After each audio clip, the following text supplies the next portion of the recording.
been played in the gold lane by CW and also in the jungle by Sans, but we haven't seen it on the hands of Surf Lance yet, so we still don't know. But it's still a very good flex pick coming in from the side of onic. Aura, though, now with the response, they have the Fanny. They've been countered a little bit by the Phobias, but what do they want to pick up next here? Is it going to be the Selena? Is it? I think Glue is going to be very, very nice. Glue and Clint, perhaps, is Glue the and answer. Again, Clint being on high, I feel like it could extract that hero's power, but a Glue might be the answer here. But what will they opt for? It will be the Lilia and Glue. So a hero for facehugger, a fast clean hero here against two hard engages. I feel like it's a good option here for a good pickup for Aura Fire. Yeah, it's not the Clint that we expected, but it's still the Glue that comes out for the side of Aura Fire. onic, though, now with the response, with the Glue, Lilia, and Fanny, what do they want to pick up for themselves? Do they want to go for extra range in the mid lane or survivability? Lilia would have been a great pick for the side of onic to go up against the Fanny, right? Because with that black shoes, you will have more space to play with. But now, with the Lilia ban, I think the only option is to go for the Lunox if you're looking for sustainability. If you're not looking for sustainability, you're looking for damage, it might just be either the Kagura that doesn't really work well here in this composition. Yeah, I mean, Kaja. I'm gonna have to say Kaja works best here. I mean, if he picked up the Yve, if he picked up the Kagura, wouldn't have worked out at all. So Kaja, not only is he just really, really good at catching Fanny, but he also does a lot of damage. Well, Kaja and Cho is usually the go-to to make sure that any kind of assassin that's too mobile to deal with will be hit with a huge sense of crowd control. So I think that's a good pick from the side of onic, provided that they can complement it, you know. So far, with the Paquito, Povius, and Kaja, they're all essentially mid-range, mid to close range. So they have a lot of options in being able to actually fight together as 5, but they have to make sure that they do have the right amount of tools for any kind of counter play coming in from the side of Aura Esports. Fun fact, actually, in game number 1, Kadita was wide open, and Aura didn't choose to pick the Kadita. Yeah, I feel like they need more of the CC department, not the burst, so I feel like they are more comfortable picking up that Kufra. But take a look at the second phase here, a different story, because Aura Fire needs more burst here. Of course they have Lilia, of course they have Fanny, but with the Kadita is just nasty, so onic Esports will opt to eliminate that option here. As Aura Fire, again, banned out Veil. So 2 teams already banned out Veil here against onic. So I feel like it might be the power pick coming from Suns. We will see here onic Esports. What will they ban last? I think the interesting part is that looking from the bans and picks so far, it really seems like both teams want to dive towards each other, you know. They see Phobius and Paquito. These aren't heroes that want to kite back or, you know, they for sure in the fight want to dive in.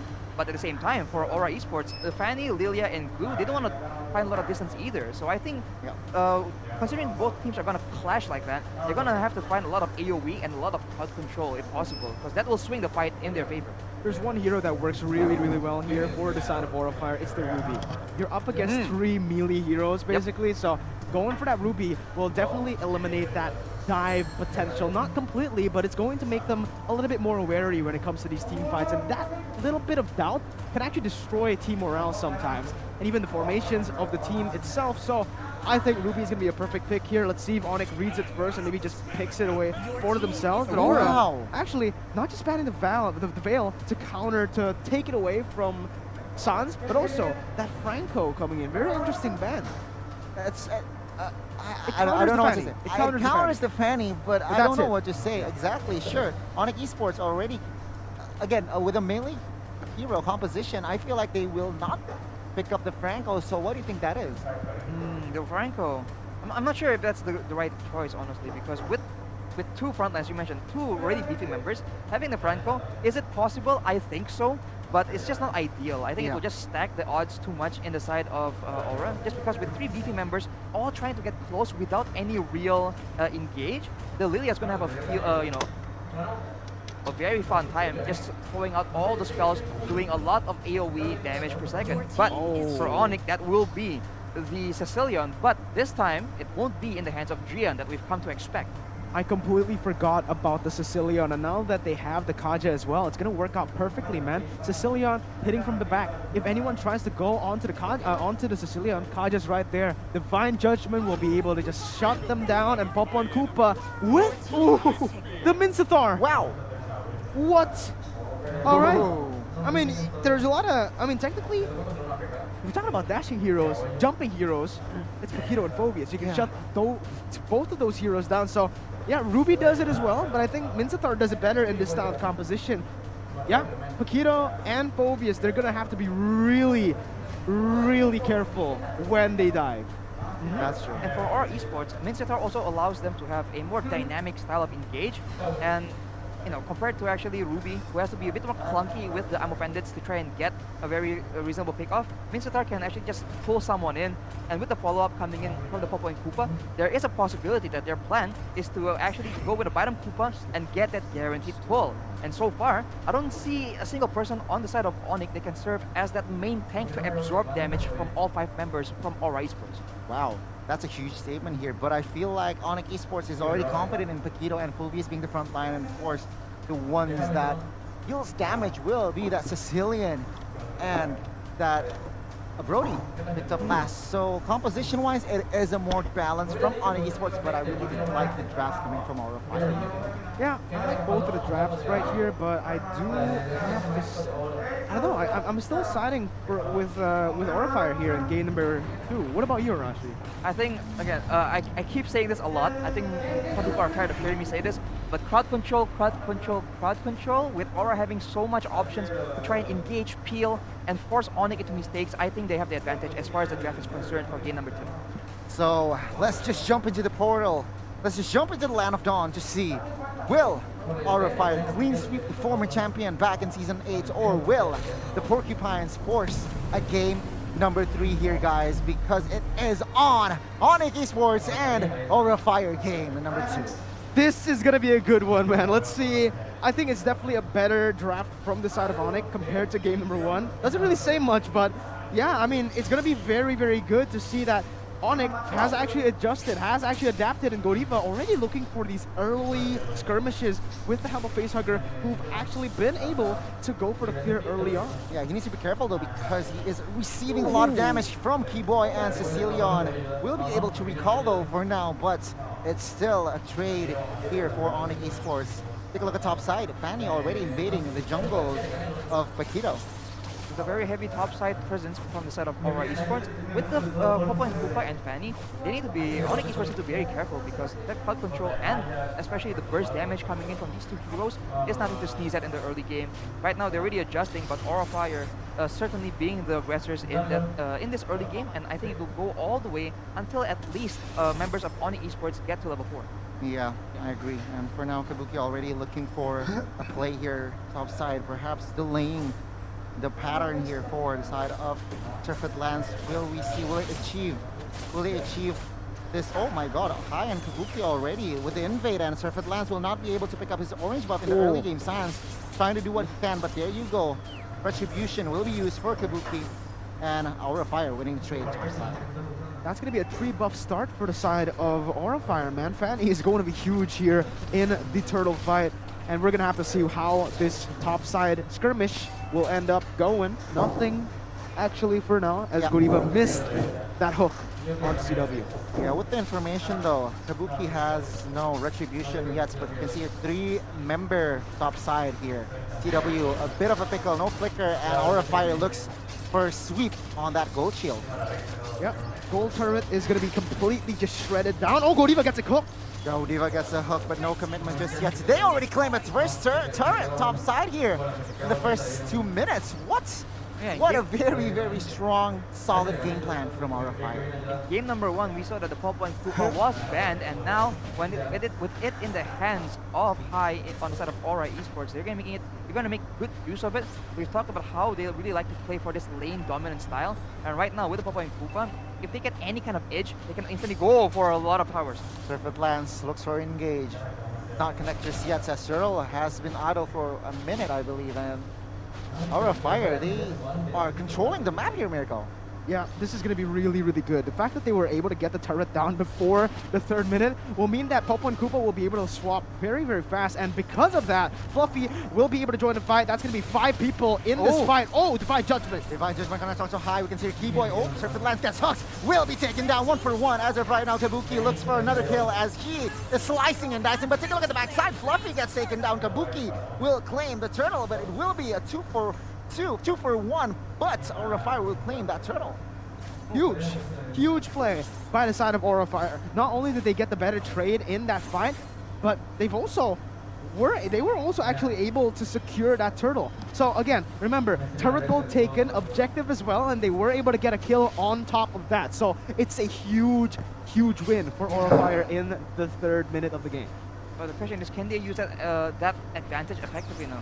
They're already positioning towards the bot side, making sure that they're going to take all the turrets on the outer side before making a move towards that mid lane turret that will cut down the rotations from onic Esports so well and provide them a lot of opportunities to get pickoffs, because for sure their plan is to shut down the Sicilian in the early game. Oh, high here. Claim wants to claim. There goes chill turret. Oh, nice side step. But take a look. The hook connects onto CW. CW taking a lot of damage. Keyboy in the backside will be able to survive as Surfeit Lance comes, but at what cost? CW has already been taken down, and Facehugger will also be taken down 1-for-1. The gold laner for the mid laner as Godiva connects another hook, but Surfeit Lance might be in trouble. There you go, the disengage. Kabuki coming in. Surfeit Lance will not be able to survive as Sans is the sole member bot side. Aura Fire looking fire. Yeah, they're definitely on fire right here in game number 2. They brought over the momentum from game number 1, and now it's time to take a look at the items. Blade of Heptases already for Kabuki in the 4th minute. This is going to be huge. For sure, Kabuki wanting to make sure that he gets as much done in the early game as possible. But on the other side, Facehugger with a huge amount of cooldown reduction so that he can be very active on the map and be relatively safe with those black shoes as well. Right now, Aura taking down 2 of the outer turrets of onic Esports, will be looking to enter the jungle and deny any kind of farm and income from the side of the onic Esports members. My oh my, Churl has spawned here in the Land of Dawn, and Aura Fire looks very, very merciless here in game number 2 as they look for another neutral objective here in this turtle. And onic Esports, they are now lost. Yeah, honestly, if we're talking about how the Aura Fire is able to play the map, it's all from the Popo and Koopa. These simple things where Popo and Koopa was able to get that turret to the top side before the 3rd minute. With that, they were able to swap the lanes. Popo moved towards that bottom side, gets another turret with the turtle on top of that, will actually just create that gold lead, create that huge play as well in the bottom side. How did that play happen? It was because Lilia had free roam. He was able to rotate to the bottom side at will because, again, top side, no pressure whatsoever, and now they're just doing it the same thing again. Distracting in the bottom side, pushing it in, rotating from the mid lane, and now they're gonna get another turret. It's just really, really intelligent macro plays coming in from the side of Aura Fire. Once again, I gotta mention this, very different from the Aura Fire that we saw in the match against EVOS Legends. Especially with Blue on their team, Fluffy can just stay in the front and be that very insane front line, because even if he gets caught in a bad spot, he can use the split to just get out of jail, essentially as a get out of jail free card. So they can actually be a lot more aggressive, and even if they get caught out, it's not too bad. You know, they can still counter-engage effectively afterwards. So I think onic right now needs to just play it as safe as possible and try and minimize their losses, because they are banking on that late game Sicilian. But if they don't have any more turrets by that 10-minute to 15-minute mark, it'll be quite difficult for them to find anything, anything useful as far as fights go in that late game. Yeah, don't let onic Esports here. Oh, conceal play here from Godiva and friends. The engage is not perfect, but take a look at bot side. They want to team fight. Oh, King's Calling has been opened. To take a look, the hook connects onto Surfeit Lance. Surfeit Lance will not be able to substab, and Fluffy will definitely take a ride. But oh my God, Fluffy gets taken down. Black side though, Kabuki reeling havoc. And double kill for Kabuki. Oh my God, Aura Fire just with a clinical display right there. Able to jump and even dive between the base turret and the tier 2. Godiva gets another hook. And man, I am hungry. It's time for me to go for some grab food right now with half the price. Go get it. Ladies and gentlemen, MPL ID X grab. What in the heck was that? Aura Fire are just playing this so well. This is very uncharacteristic for Aura. The thing is, they usually gamble every single, like, they have a 1,000 gold lead, they use it to gamble, they go Yeah. for these team fights, 5v5, 5v5, 5v5, just keep on building on that 1,000 gold lead and getting more every single time, or just losing out completely. This time, they're using this 1,000 gold lead, investing it in different places and actually getting it all going. They're all flowing. It's very, very nice to see this. Objective control is on point. The way they're able to control the map pressure as well with the wave manipulation has just been extraordinary. And we saw again the presence of that Fluffy has in these team fights. He's able to stay in the front and be it just stands there with impunity, takes all the damage, and once that's done, that is the window for Kabuki to just go in and wreak havoc. And even if they don't get a big pick off using Godiva, we saw earlier there's a bit of a combo with that hook into the trap from Papa Koopa. So they win from the as far as front to back goes, they have an advantage. And if you're talking about pick off game, Aura also has a lot more options. So right now onic just again need to play for damage control and play reactively, making sure that when Kabuki goes in, the ultimates from the side of onic Esports members are ready to try and counter that big play. Yeah. Fun fact as well for everyone watching back at home, Glue is going to be the hero that has been respected the most here in MPL Indonesia Season 9 with a total of 18 matches that he's been banned from. I mean, technically picked or banned here, with 4 times it's been picked up and also 14 times that it's been banned away. Fun fact for you guys, but this time around, it's been opened up. If Glue wins it, I think it's still going to be the only hero with a 100% win rate. Yeah.